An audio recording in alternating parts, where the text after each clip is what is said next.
La historia de los videojuegos tiene su origen en la década de 1940, cuando tras el fin de la Segunda Guerra Mundial, las potencias vencedoras construyeron los primeros superordenadores programables como el ENIAC de 1946, y de ahí empezaron a crearse los videojuegos.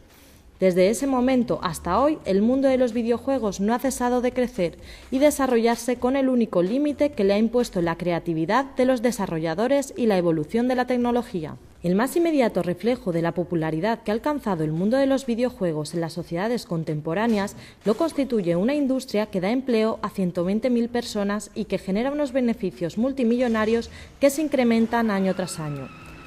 El impacto que supuso la aparición del mundo de los videojuegos significó una revolución cuyas implicaciones sociales, psicológicas y culturales constituyen el objeto de estudio de toda una nueva generación de investigadores sociales. Nacido como un experimento en el ámbito académico, logró establecerse como un producto de consumo de masas en tan solo 10 años, ejerciendo un formidable impacto en las nuevas generaciones que veían los videojuegos como un novedoso medio audiovisual que les permitiría protagonizar en adelante sus propias historias. Para hacerse una idea del proceso de creación de un videojuego, el ejemplo más claro es el del ajedrez, que fue creado para descifrar los códigos secretos usados por los submarinos alemanes en 1949.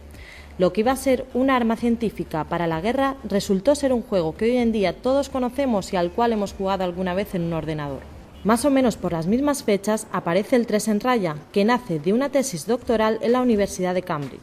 Pocos años más tarde, un ingeniero de origen alemán que acabaría siendo considerado por muchos como el verdadero padre de los videojuegos domésticos, tuvo una visión que resultaría crucial en el desarrollo posterior de la industria de los juegos electrónicos. En 1951, Ralph Baer se planteó la posibilidad de construir aparatos de televisión que permitiesen algo más que la simple recepción de los programas.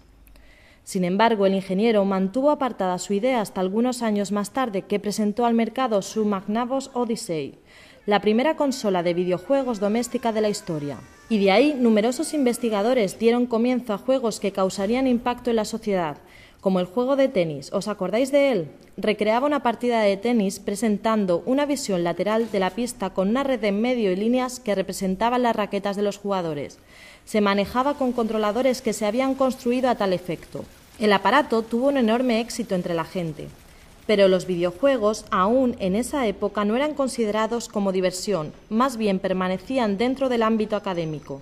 La idea de que los ordenadores solo debían servir para fines serios tocaba su fin. En 1966, una empresa que trabajaba para el ejército reconsideró una idea que había abandonado unos años antes. Un dispositivo que, conectado a un simple televisor, permitiese jugar al espectador con su aparato. En 1967 finalizaron un primer prototipo que incorporaba ya una serie de juegos entre los que se encontraban el ping-pong. También diseñaron un rifle que, conectado al dispositivo, permitía disparar una serie de objetivos. En 1967 salió a la luz. Ya en 1970, tras la repercusión de esas máquinas, los empresarios quieren ganar dinero. Es por eso por lo que se crean las primeras máquinas recreativas. Con el nombre de Galaxy Game aparecía la primera máquina arcade de la historia. Cada partida costaba solamente 10 céntimos. En poco menos de 4 años, desde el primer juego en máquinas recreativas que fue creada por la compañía Atari, empezaron a salir competidores que aportaban mejoras y diseños diferentes al inicial.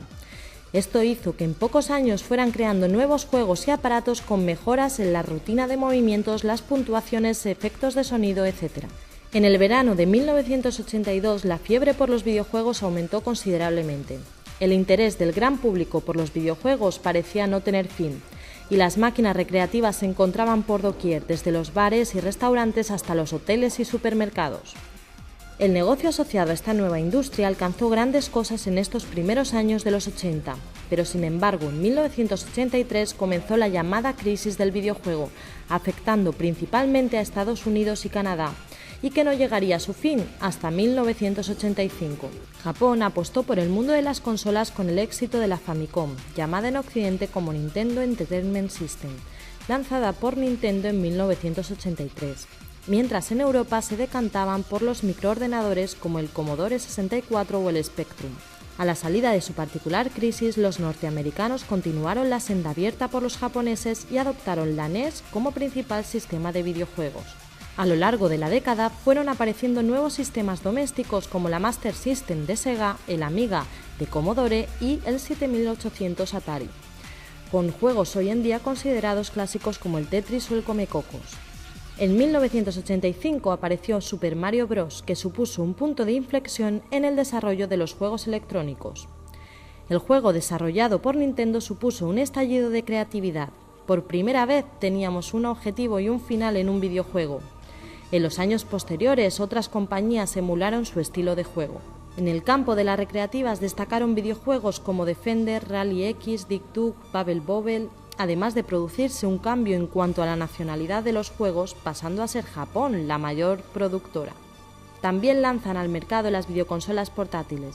En 1989 llega la famosa Game Boy de Nintendo. A principios de los años 90 las videoconsolas dieron un importante salto técnico gracias a la competición de la llamada generación de 16 bits, compuesta por la Mega Drive, la Super Nintendo y Neo Geo.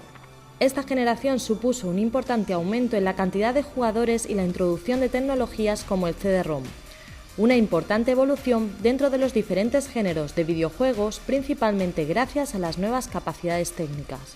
Mientras tanto, diversas compañías habían comenzado a trabajar en videojuegos con entornos tridimensionales.